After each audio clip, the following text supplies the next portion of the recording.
welcome to the Fiber Broadband Association's Five for Breakfast. We're now in our 36th episode of 2025. Before we kick off, I'd like to thank Wesco and Gaia, the platinum sponsors of Five for Breakfast.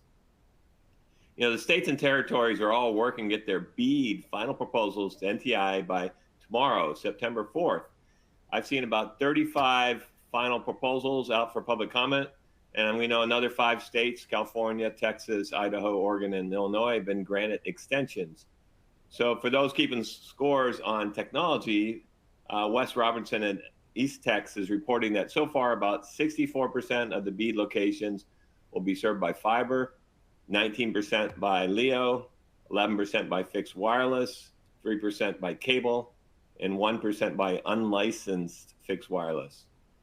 So the silver lining, if you can call that, of all the delays in the NTI BEAD program is that about 4 years ago, we had 15 million unserved and underserved locations.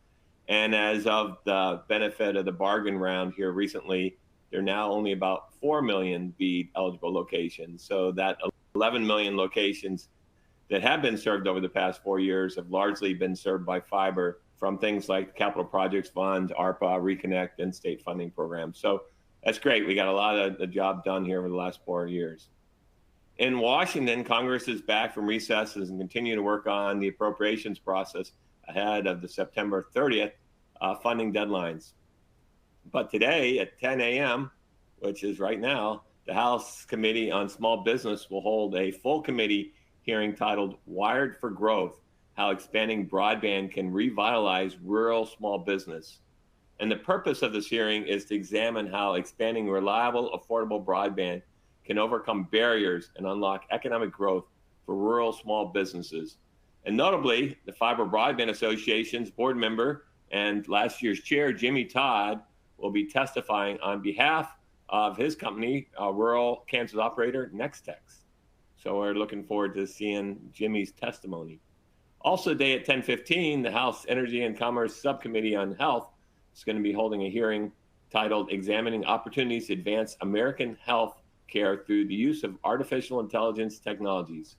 The hearing will focus on the positive impact that AI will play in transformation of America's healthcare.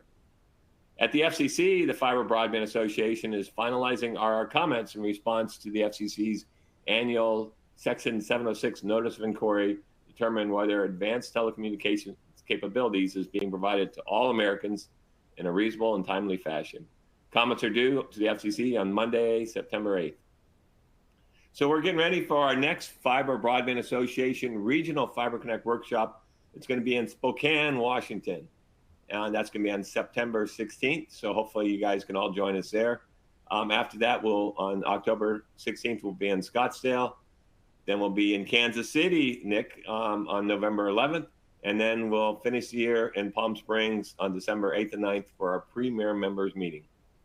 And today on Five for Breakfast, our guest is Nick Saporito, the executive director and head of product for GFiber Labs, to discuss fiber slicing, unlocking a more open, customized, and secure experience.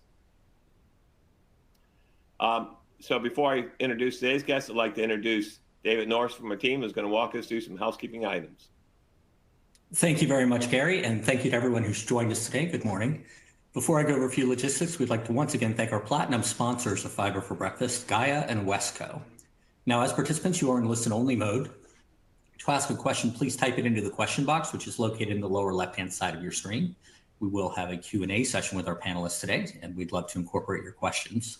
This presentation is also being recorded and will be available on FBA's website within 24 to 48 hours. And you can find that recording in the Events tab under the Fiber for Breakfast drop-down option. Finally, we do have a brief feedback survey at the conclusion of today's presentation. If you could take a moment to respond, we appreciate it and look forward to your input. With that, I'll hand things back over to Gary to get us started. Gary? Thanks, David, and good morning. I'm Gary Bolton, President and CEO of the Fiber Broadband Association. Last week on Fiber Breakfast, our guest was our good friend, Bree Mackey, the Executive Director of the Minnesota Office of Broadband Development, to discuss best practices when dealing with BEAD complexities. Bree issued Minnesota's BEAD final proposal for public comment last Thursday. And we'd like to recognize and thank Bree and all her state broadband office colleagues across the nation for all their hard work, dedication, and passion to get the families and businesses in their states connected with high-speed broadband. While tomorrow, September 4th, is a major milestone in getting their final proposals to NTIA, they still have miles to go before they rest. So if you missed last week's session, you can go to our website and watch the replay. Today on Fiber Breakfast, our guest is Nick Saporito, the head of product for GFiber Labs, to discuss fiber slicing, unlocking a more open, customized, and secure experience. Nick is a telecom veteran who literally grew up in the industry, starting as a technician in high school, with experience spanning every function of fiber home operations. He's helped build and grow some of the nation's earliest fiber networks, including Optic Communications and Columbus Telephone Company. Now at GFiber, he leverages his unique blend of technical expertise and business acumen to drive product and sales. Based in Kansas City, Missouri, his home doubles as his personal tech lab and is often the first place that tests GFiber's newest products in the home environment. Nick holds an MBA and a BA from Pittsburgh State University. So welcome, Nick. And for audience, please type in your questions to go. With that, we'll turn things over to Nick. Awesome. Thanks, Gary, so much for the introduction, and good morning, everyone. Welcome to the podcast. Excited to be here. So today we're going to talk about network slicing, and a lot of you have probably heard of network slicing in the context of 5G networks. When 5G kind of first came about, there was a lot of discussion around how network slicing could kind of optimize 5G connections, et cetera, et cetera.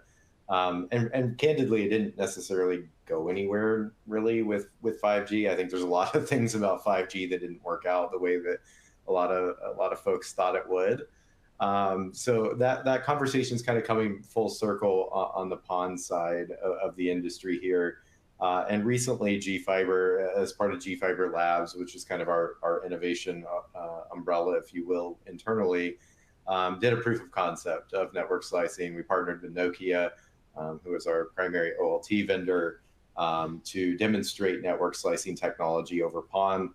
Really, frankly, for a lot of reasons. You know, one of the, I would say, core drivers for GFiber on this technology is there a way to really offer our customers more value and more customization through this technology? That's the fundamental question we're asking ourselves, because, you know, as an industry, and I've seen this my entire career, we keep giving customers a bigger pipe to the home, and it's kind of a one-size-fits-all pipe. However, we just keep upsizing it. And as we think about 10 plus gig networks to the home, you know, we're asking ourselves internally, like, is there actually a play, or does it drive customer value to actually give those customers more control over that pipe? Meaning, should they be able to customize that pipe to their specific use cases?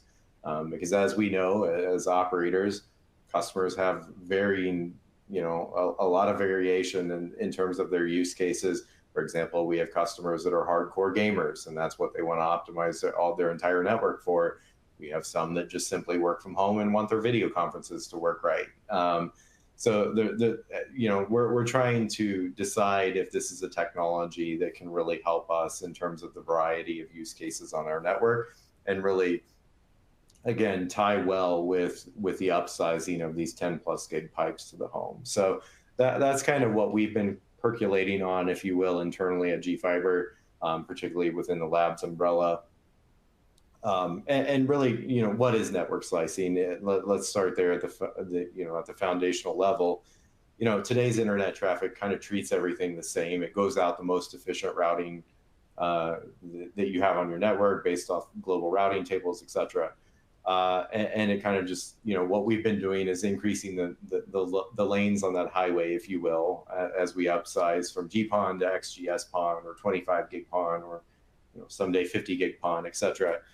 And really what network slicing does is it just creates virtual kind of dedicated lanes for specific traffic end to end. And you know, one of the things to ask yourself is, well, if you have a 10 plus gig pipe to the home, does it really matter if traffic is prioritized over the other because you have so much bandwidth? And that's another question we've been asking ourselves. And frankly, it comes down to a very simple answer. most traffic in the home is on Wi-Fi. Unfortunately, we haven't figured out how to defy the laws of physics on Wi-Fi quite yet. So there are still congestion issues on Wi-Fi, and that's probably going to exist, for quite some time. And that's kind of the nature of the beast, if you will. So we do think there's a challenge there that this can help overcome. The other piece here, and frankly, I think this is becoming more of a hot topic within the industry, is latency is becoming a thing. We've always talked about speed, bandwidth. However, latency is really kind of having a moment right now, and we think that moment's here to stay. Because if you think about use cases that are coming for internet traffic, think of that as real-time AI, virtual reality streaming, for example, and frankly, even live streaming today. Like a good chunk of our traffic is live streaming now, which is actually kind of a whole other topic we could discuss, because that's kind of a new thing for operators to contend with, because historically it's been kind of like Netflix and cached content. Now it's live. So that's a whole other discussion. All of this is very latency sensitive. And when you think about it, latency is actually what the customer is feeling the most in terms of customer experience. Like when something's not loading instantly, it's actually latency. That's not a bandwidth problem. That's a latency issue. So we do think that there is a play here for network slicing as we think about very latency sensitive applications that are coming down the pike on the content side and on the use case side. The other thing that this does, on the operator side, is it really allows us to optimize our network even more efficiently. There's a bit of an operations cost control play for network slicing as well. Because potentially you have less traffic going over your transit pipes, for example, et cetera. So there is a cost play here as well. And what it boils down to is how you productize this with your customer, because this is a really complicated technology. I mean, you're essentially standing up on-demand EVPN services for a residential customer. That is very complicated. And one of the things Gary and I were talking about yesterday is like, you can't have a conversation about network slicing without also having a conversation about network automation almost in parallel, because you can't have one without the other. It would be incredibly challenging to productize network slicing without a high level of network automation, which I know is another hot button topic in our industry today. Network automation also ties back to AI discussions, et cetera, that I know everybody's having right now, and we're all trying to kind of grapple with what that means for all of us. So that's kind of the thesis of the conversation we're having at GFiber as it relates to network slicing. So how do we think we would productize this? And this is kind of, our initial stab at how we think we would productize network slicing. Just to be clear, we're kind of in the nascent days of network slicing, and we're still kind of sorting through what does this mean, how is it going to work, etc.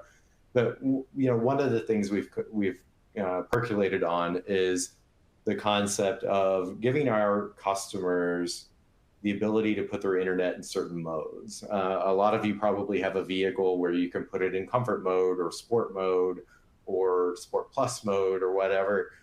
What if we had a similar concept as an ISP, meaning like maybe your customer is a gamer, a hardcore gamer, and they can put their, go through our app and put their internet pipe in gaming mode, where we actually create slices to the top, 10 or whatever it is, gaming platforms that customer uses. So that's one concept we're thinking about. Maybe there's a work from home mode as well, where we prioritize or we create dedicated lanes to, Google Meet or Microsoft Teams or whatever that customer particularly uses for their work from home situation. There's also an AI discussion in here as well. Like maybe AI could actually tell you, okay, this customer does work from home. They would benefit from these slices, et cetera, that we're kind of percolating on as well. The third use case, and frankly, I think this one may actually become kind of the linchpin for this technology, given the trends around cybersecurity, et cetera, is security. For example, if a customer is, logging into their financial institution, for example, maybe we as an ISP should create a transactional slice, a temporary slice from that customer back to the financial institution for added security, for example. And then when they're done with their transaction and they're done with their online banking activity, that slice goes away automatically. So that's another area of exploration for us. I would say there's some that are not on this slide. For example, I'm going to give a really far out kind of use case and example. One of the things that we see is, like, for example, Tesla cars. They have very massive software updates, typically on a monthly basis. And, is there a way where we could create a slice back to Tesla and those are more efficient, for example, on our network and for the customer? So that's another area that we're kind of exploring around in terms of use cases for this technology. And like I said at the top, you can't have this conversation about network slicing without having a conversation about network automation. Like, the two have to go hand in hand. I literally cannot fathom trying to productize this to consumers without a high level of network automation. Otherwise, the conversation with consumer would be way too complex. So that's kind of another piece of this, particularly on the GFiber side, that we're really having a very thoughtful conversation around, not just with ourselves, but also with our network partners like Nokia, et cetera, to really kind of understand, what level of automation we need on our network to make this happen. And also, more importantly, make sure that the customer experience for this is spot on for our brand and actually drives value for the customer. Like, that is at the forefront of the conversation for us.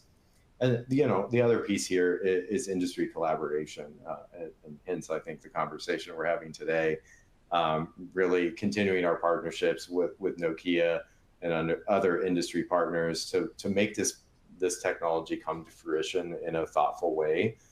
So that's really paramount to the conversation for us. I think there's a regulatory discussion to be had here as well over time as well. So that's part of this conversation as well. As they say, innovation always kind of leads on regulatory discussion. So I think this is a prime example of that as well. But at the end of the day, for GFiber, what it boils down to is really giving our customers more control. That's really what the thesis of this is for us. We're giving them very large pipes to the home, whether it's 3 gig, 8 gig in many cases as well, and more than that sometime in the future. Does it behoove of us to give them more options to control that pipe? We think the answer is probably yes to that. But we have to do it in a thoughtful way, and a way that makes sense to our customers and really drives that customer value. And we also kind of view this as a bit of a next step for us in terms of innovation. We, like I said at the top, we keep upsizing the pipe to the home, which is important. And we're also upsizing the pipe in the home with technologies like Wi-Fi 7, which I think is hugely important. However, we have to think as an industry, is there more we should be doing? And this is kind of one of those things that keeps coming up for us as an option, where we could do more and really enhance that customer experience.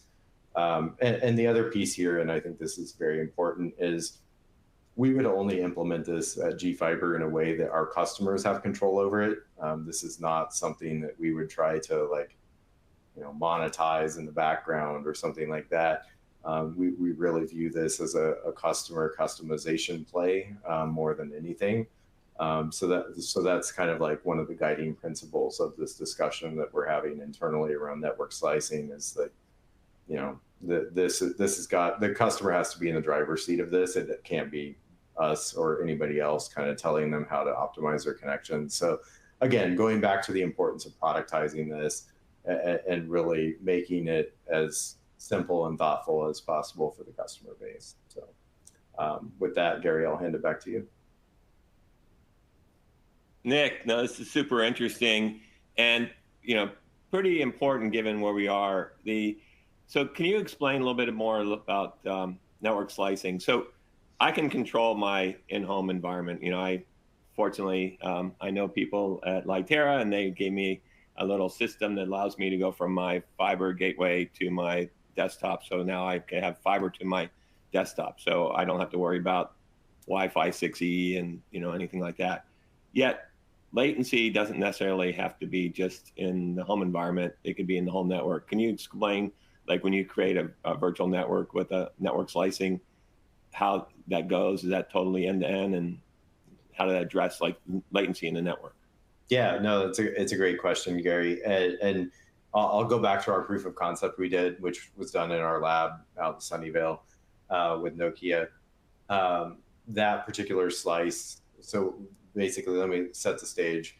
We had a simulated scenario where we had two PlayStations on a Wi-Fi network with a Wi-Fi gateway, and we simulated congestion on the Wi-Fi network, which frankly still happens today. You can have a 5 gig pipe to the home and still have Wi-Fi congestion. That's not unusual. So we simulated that. The gaming experience on the PlayStations obviously was very degraded. It was laggy, pixelating, etc., like not usable effectively. And what we did is we created an on-demand slice, and that slice started from the gateway all the way up to the network, to the core. And once that slice was created, the gaming experience was perfectly normal again, despite the congestion still being there. So it really kind of in that use case, we were solving a Wi-Fi issue. So it is an end-to-end slice when it's created. It does require work from the gateway all the way up to the core network, hence the automation conversation that we had. So that's kind of one use case for it. The other thing that I would go back to is it's not just a congestion play, but it's also a latency play as well, because we see things coming down the pike like real-time AI, maybe live virtual reality events or augmented reality or mixed reality. There's multiple flavors of that content today that are going to not just require bandwidth, but also ultra low latency, which we as fiber providers are already very well positioned for. Like those of us that have fiber networks, we are, in really good shape on the latency front. But some of these applications that are coming may be even more sensitive than what we have today, and may necessitate technologies like network slicing as well. So that's kind of the other piece of the calculus for us at GFiber. Yeah, I mean, I think the timing right now is perfect for you and Nokia to be working on this with AI really kind of getting out of the early stages and really starting to become something. Yeah. And it just seems like network slicing and AI go hand in hand because automation is so critical to this. So our good friend Paul Connolly says that he agrees that 5G guys haven't gotten there yet, but the end goal is this cloud native containerized virtual network that can do real-time zero-touch service provisioning. So while Live Oak Fiber, when they put my fiber in, they were amazing, but there was a guy that had to come in my house and set everything up for me. Will this help us get to that zero-touch provisioning? Look, I actually think the two go hand in hand. I think everything that Paul's referencing in his question, I think those are kind of almost prerequisites to network slicing as well. Going back to the conversation about automation, automation also comes with having a cloud native, kind of virtual network as well. So look, at the end of the day, a lot of these technologies, a lot of these trends we're seeing are kind of starting to converge, right? And I think that's what we're seeing here. I think network slicing is a bit of almost a benefactor of the things that Paul's referencing in his question there. So, I mean, I can certainly see in a home environment, I like to work from home. And, if I have my own virtual network, so I use slicing for, do my work from home. My wife would do it for her work from home. The kids could do it for their either high frequency trading or gaming or whatever they do. So you could create, what's the number of virtual networks you could create? I mean, what's the limit on slicing? Yeah, to be honest, Gary, I don't know the number offhand, but I don't think that limitation is a paramount concern with the technology. At least in my conversations with the engineers, I think it's pretty limitless in our discussions. So So one of the things is, slicing started with 5G, so we know it works with wireless networks. So why fiber? What's so important about fiber that where slicing has a big advantage?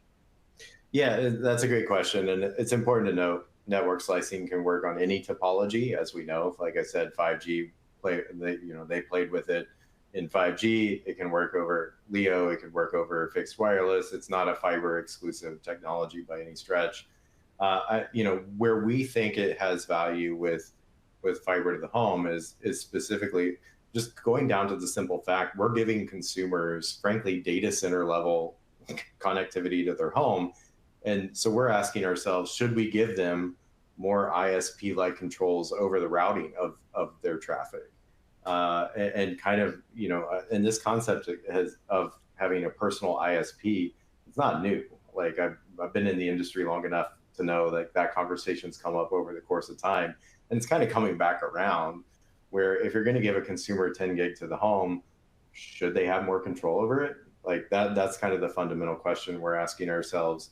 And as we think about the future use cases of AI, VR, AR, et cetera, like, is there a play there, not just for the bandwidth, but also for the latency benefits that can come with it? At the crux of this, GFiber, since its inception, we've been about building the internet of the future, not for the internet of today. And that's kind of like the guiding compass, if you will, of this conversation for us.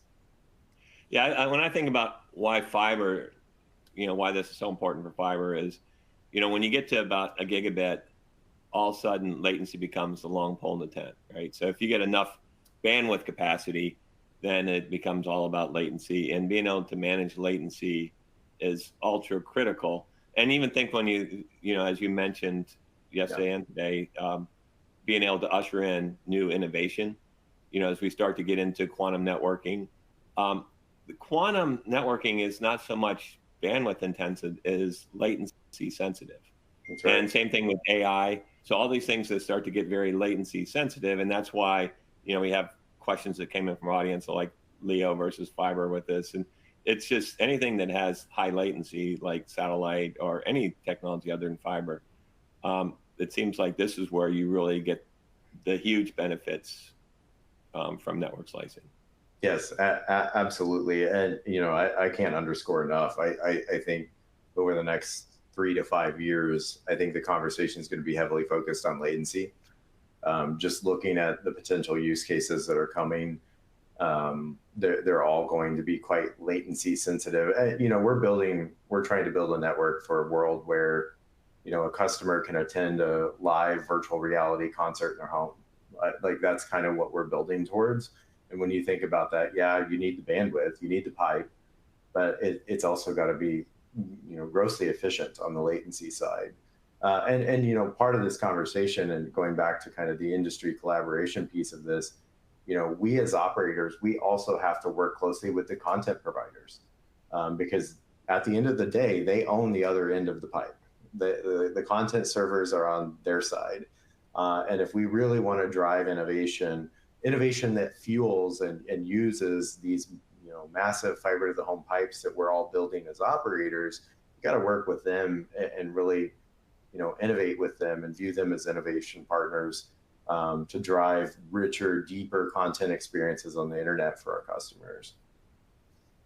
So you touched on kind of as you innovate first and then try to figure out the policy and regulatory implications.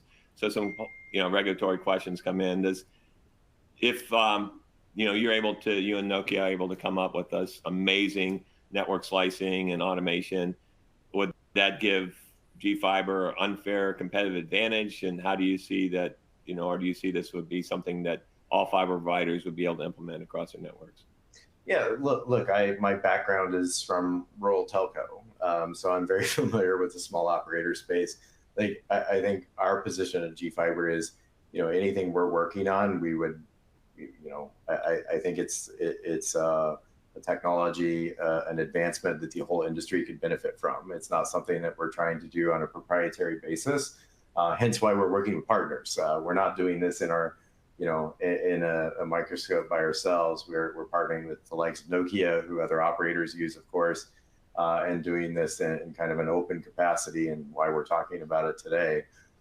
So look, I think it's something that all operators could benefit from over time. We're just trying to kind of drive that conversation right now.